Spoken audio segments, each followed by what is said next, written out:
నమస్తే, welcome to Aadan ఫటాఫట్ news కి స్వాగతం. చిత్తూరు జిల్లా పడమటి ప్రాంతంలో ఏనుగుల దాడులతో పంట ప్రాణ నష్టాన్ని ఓ చిన్న పరికరం ఏర్పాటుతో నివారించేందుకు వీలుంటుందని ఓ విద్యార్థిని వినూత్న ఆలోచనతో ముందుకు వచ్చింది. పలమనేరు మున్సిపల్ పరిధిలోని గొబ్బిళ్లకోటూరు గ్రామానికి చెందిన నాగరాజు సుధాల కుమార్తె రజని ఈ ప్రయోగాత్మక పరికరం యొక్క పనితీరుపై పలమనేరు శాసనసభ్యులు అమరనాథ్ రెడ్డిని కలిసి గురువారం వివరించింది. వేము ఇన్స్టిట్యూట్ ఆఫ్ టెక్నాలజీలో ట్రిపుల్ ఈ చదువుతున్న రజనీకి చిత్తూరు జిల్లాలో జరుగుతున్న ఏనుగుల దాడుల నివారణపై దృష్టి పెట్టాలని అనుకుంది. దానికి తగ్గట్టుగా టెక్నాలజీని వినియోగించి ఈ వినూత్న పరికరాన్ని రూపొందించింది. వనపర్తి జిల్లా కేంద్రంలోని బాలికల ఉన్నత పాఠశాలలో మధ్యాహ్న భోజనాన్ని పరిశీలించారు మున్సిపల్ చైర్మన్ పుట్టపాకల మహేష్. అనంతరం విద్యార్థులతో కలిసి మహేష్ భోజనం చేశారు. నిత్యం ఎలాంటి భోజనం వడ్డిస్తున్నారు, మధ్యాహ్న భోజనంలో ఏమైనా ఇబ్బందులు ఉన్నాయా అని విద్యార్థులను అడిగి తెలుసుకున్నారు. ఏమైనా సమస్యలు ఉంటే వెంటనే తన దృష్టికి తీసుకురావాలని విద్యార్థులు పాఠశాల ఉపాధ్యాయులకు తెలిపారు. విద్యార్థులకు కలుషిత రహిత ఆహారం వడ్డించాలని, జాగ్రత్తలు తీసుకోవాలని వంట ఏజెన్సీ వారికి సూచించారు. విజయనగరం జిల్లాలో ఆంధ్రప్రదేశ్ గ్రామ వార్డు సచివాలయ వాలంటీర్స్ యూనియన్ ఆధ్వర్యంలో వాలంటీర్లు గాంధీ విగ్రహం వద్ద మౌన దీక్ష చేపట్టారు. వాలంటీర్లుగా పనిచేస్తున్న తాము గతంలో అనేక ధర్నాలు, ఆందోళన కార్యక్రమాలు చేసినా తమ సమస్యలపై అసెంబ్లీలో చర్చ జరగలేదన్నారు. స్వాతంత్ర్యం కోసం పోరాడిన గాంధీ మహాత్ముడి విగ్రహం వద్ద దీక్ష చేపడితే తమకు న్యాయం జరుగుతుందన్న నమ్మకంతో ఈ దీక్ష నిర్వహిస్తున్నామని అన్నారు. సర్కారు ఇచ్చిన హామీ మేరకు తమ ఉద్యోగాల భద్రత కల్పించాలని కోరారు.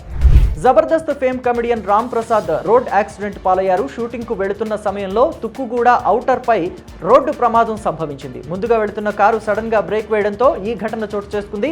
సడన్ గా ముందు వెళుతున్న కారు ఒక్కసారిగా ఆగడంతో రామ్ ప్రసాద్ కారు ముందు వెళుతున్న కారును బలంగా ఢీకొట్టింది. ఈ ప్రమాదంలో రామ్ ప్రసాద్ కు స్వల్ప గాయాలైనట్టు తెలుస్తుంది. రామ్ ప్రసాద్ ను చికిత్స నిమిత్తం ఆసుపత్రికి తరలించారు.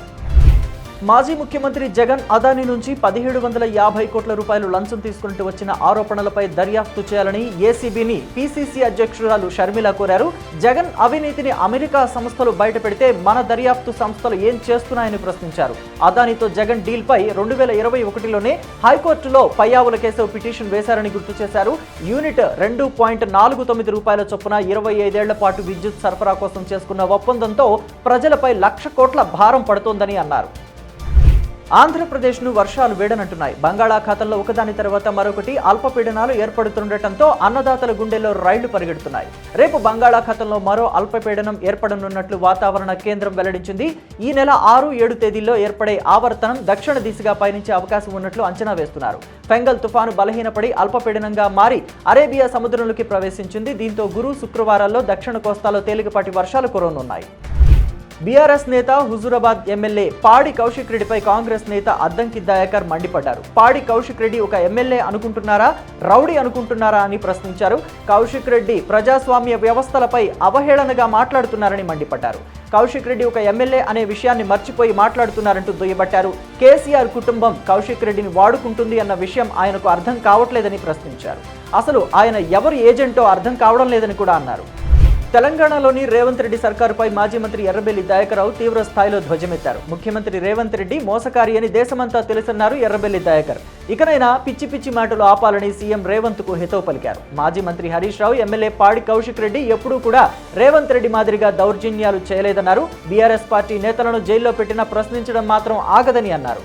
గచ్చిబౌలి పోలీస్ స్టేషన్లో ఉన్న హరీష్ రావు, పాడి కౌశిక్ రెడ్డిలను కలిసిన అనంతరం పీఎస్ బయట మీడియాతో మాట్లాడారు ఎర్రబెల్లి దయాకర్రావు. తెలంగాణ రాష్ట్ర సచివాలయంలో ఈ నెల 9వ తేదీన తెలంగాణ తల్లి విగ్రహాన్ని ఆవిష్కరించనున్నారు. ఈ క్రమంలో ఆయా ఏర్పాట్లను రాష్ట్ర ముఖ్యమంత్రి రేవంత్ రెడ్డి, ఉప ముఖ్యమంత్రి మల్లు భట్టి విక్రమార్క, పీసీసీ అధ్యక్షుడు మహేష్ కుమార్ గౌడ్ తో పాటు సహచర మంత్రివర్గంతో కలిసి పర్యవేక్షించారు. సీఎం రేవంత్ రెడ్డి ఏర్పాట్ల వివరాలను అధికారులను అడిగి తెలుసుకున్నారు. అనంతరం కొన్ని సూచనలు చేశారు. కూటమి సర్కారు అమలు చేయనున్న సూపర్ 6 పథకాలపై మాజీ ముఖ్యమంత్రి, వైసీపీ అధినేత జగన్ వ్యంగ్యాస్త్రాలు సంధించారు. హలో అంటూ ఫోన్ చేసి సూపర్ 6 పథకాలు ఎలా ఉన్నాయని అడుగుతారట. అసలు పథకాలు అమలైతే కదా అడగాలి అంటూ ఎద్దేవా చేశారు. రాష్ట్రంలో అన్ని రంగాల్లోనూ అవినీతి విచ్చలవిడిగా జరుగుతోందని దుయ్యబట్టారు. ప్రభుత్వ ఖజానాకి రూపాయి కూడా ఆదాయం రావడం లేదన్నారు. రాష్ట్రంలో వేలం వేసి మరీ బెల్ట్ షాపులు నడుపుతున్నారని మండిపడ్డారు. సంక్రాంతి తర్వాత నుండి తాను జిల్లాల్లో పర్యటించాలని నిర్ణయించుకున్నట్లు చెప్పారు. మంగళగిరి మండలం కాజా టోల్ ప్లాజా వద్ద పోలీసులు ఎర్రచందనం లోడుతో వెళుతున్న లారీని పట్టుకున్నారు. ఎవరికి అనుమానం రాకుండా ఎర్రచందనం దుంగలను పేపర్ బండిల్స్ మధ్య పెట్టి గుట్టుచప్పుడు కాకుండా తరలిస్తున్నారు. పక్కా సమాచారంతో పోలీసులు లారీని అడ్డగించారు. ఇక పోలీసులను చూసిన వెంటనే లారీ డ్రైవర్ లారీని వదిలి పరారయ్యాడు. 49 ఎర్రచందనం దుంగలను చెన్నై నుండి అస్సాంకు తరలిస్తున్నట్లు తెలుస్తోంది. బహిరంగ మార్కెట్లో వీటి విలువ 1.5 కోటి పైనే ఉంటుందని సమాచారం. ఇక రెడ్ శాండిల్ దొంగలతో పాటు లారీని కూడా పోలీసులు సీజ్ చేశారు.